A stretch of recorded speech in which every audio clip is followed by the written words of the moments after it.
Hello and welcome to the Business Reporter. I'm Alistair Greener and today we're discussing the investment opportunities of property in Orlando and Central Florida. And joining me is Garrett Kenny from Feltrim Group. Good morning. Good morning, Alistair. So when we're looking to invest in property, what are the sort of questions we should be asking? Alistair, I think it does fall on those three famous words: location, location, location. And in Orlando, Florida, we definitely have the location. But you say that we still hear about so many property businesses failing. Yes, Alistair, you're correct. But, in business, there are no free lunches. And it's very, very important that the buyer will do some of their own research. Research is a very, very important key factor, not just on the area, but on the property as well. The thing is, you can do that research if it's in your own city or in your own country. I mean, this is long distance. How can anybody be sure that they're getting the right information by doing that? Alistair, local expert knowledge. Like, the internet is a great tool. You've got a lot of photographs, a lot of images, a lot of good stories, but nothing will ever substitute the local expert knowledge, knowing exactly what's on the ground and where exactly is the good locations versus the bad locations. The only thing I see with that is that you've got good experts and bad experts in local areas. How can you spot the difference? In any business, Alistair, you've got the good and the bad, and it's very, very important that the buyer asks hard questions of the so-called expert. How long has he or she been in the business? Are they operating in that particular area for a given period of time? Like myself, as an example, I'm operating in Orlando for close to 19 years. I'm no good in Miami. I'm not good in other parts of Florida, but I consider Orlando my backyard, and I know my backyard. Okay, well, let's talk about that area, your backyard, as you call it. What is it about that area that makes it so attractive? I think I'll give you one figure, Alistair, and that is 62 million visitors in 2014. New York had 48. So that'll give you some idea of the amount of visitors that we have yearly into the Central Florida market. So how can you put a measurement on the value of the market there in Florida? Well, maybe it's not me that will put the measurement, Alistair, but when I tell you that the Orlando airport has announced this year a $1.5 billion expansion to cater for further growth over the next 10 years. Disney, as an example, the Disney company spend just under $2 billion a year in marketing the area.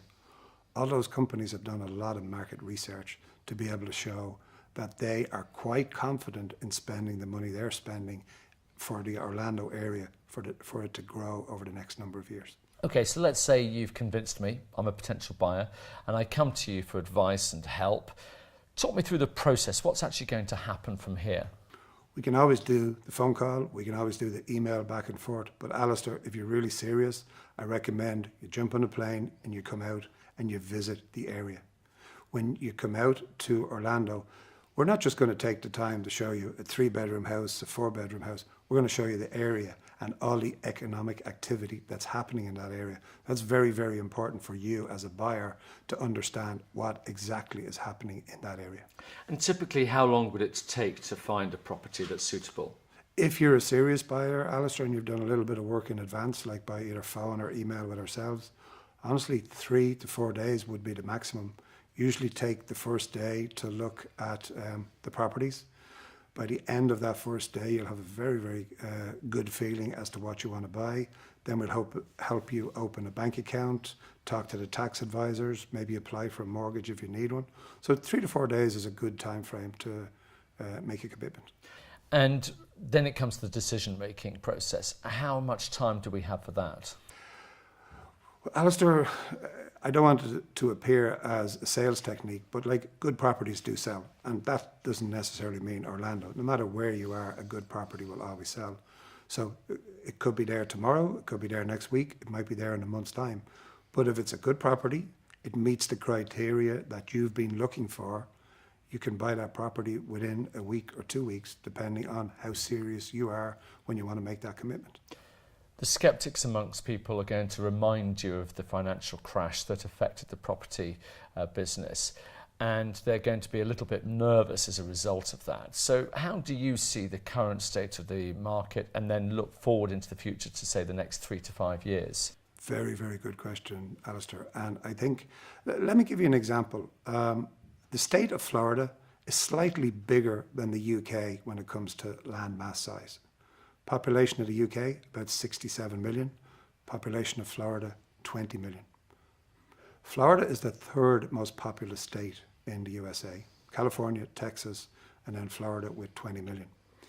When you have got the likes of Disney, Universal, all the major theme parks investing money in the area, one example would be Universal. I think they recently, when they opened the Harry Potter Phase 2, they invested 300 million in that venture. Alistair, those big companies are doing your market research. They are pouring in millions upon millions into the local economy. That's certainly good enough for me when I'm investing in my real estate in the Orlando area. Well, it's been a fascinating insight into the property values and market in Orlando and Central Florida. Garrett Kenny from Feltrim Group, thank you very much indeed. Thank you, Alistair. Thank you very much.